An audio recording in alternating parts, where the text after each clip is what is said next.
বসিরহাট মহকুমার হারোয়া পিজি স্কুলের প্রধান শিক্ষককে অপসারণের দাবিতে বিদ্যালয় প্রাঙ্গণে অভিভাবক ও শিক্ষার্থীদের পক্ষ থেকে তীব্র বিক্ষোভ প্রদর্শন করা হয়।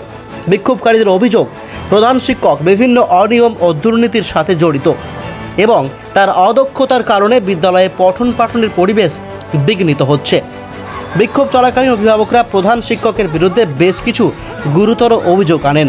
তাদের দাবি, বিদ্যালয়ে সঠিক সময়ে ক্লাস হয় না, শিক্ষকদের উপস্থিতি অনিয়মিত এবং পরিকাঠামোর অভাবে শিক্ষার্থীরা ভোগান্তির শিকার হচ্ছে। এছাড়াও মিড ডে মিলের মান নিয়েও প্রশ্ন তোলা হচ্ছে। শিক্ষার্থীদের একাংশ বিক্ষোভ কর্মসূচিতে যোগ দিয়ে প্রধান শিক্ষককে অবিলম্বে অপসারণের দাবি জানিয়েছে। বিক্ষোভকারীরা বিদ্যালয়ের গেটের সামনে টায়ার জ্বালিয়ে এবং স্লোগান দিয়ে তাদের ক্ষোভ প্রকাশ করে। পরিস্থিতি নিয়ন্ত্রণে আনতে স্থানীয় পুলিশ বাহিনী দ্রুত ঘটনাস্থলে পৌঁছায়। দীর্ঘক্ষণ বিক্ষোভ চলার পর পুলিশ ও বিদ্যালয় কর্তৃপক্ষের আশ্বাসে বিক্ষোভ তুলে নেয় বিক্ষোভকারীরা। বিদ্যালয় পরিদর্শক এই বিষয়ে দ্রুত তদন্তের আশ্বাস দিয়েছেন।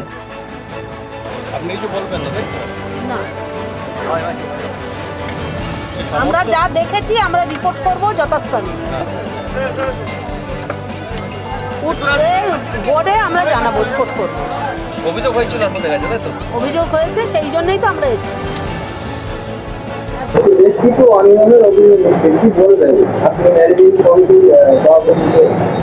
প্রধান শিক্ষকের বিপক্ষে ঊর্ধ্বতন অনেক সরকারি কর্তৃপক্ষের কাছে অভিযোগ দিয়েছে অনেকে। তার পরিপ্রেক্ষিতে কিছু আমাদের এডিআই ম্যাডাম উনি এসছেন ইন্সপেকশন করার জন্য। সেটা ইন্সপেকশন কমপ্লিট হওয়ার পর উনি কথাগুলো বলবেন যে অ্যাকচুয়ালি কি কি সমস্যাগুলো হয়েছে, আর সেই অভিযোগগুলো তিনিই বলবেন এবং তার জন্য প্রয়োজনীয় পদক্ষেপ তিনি গ্রহণ করবেন।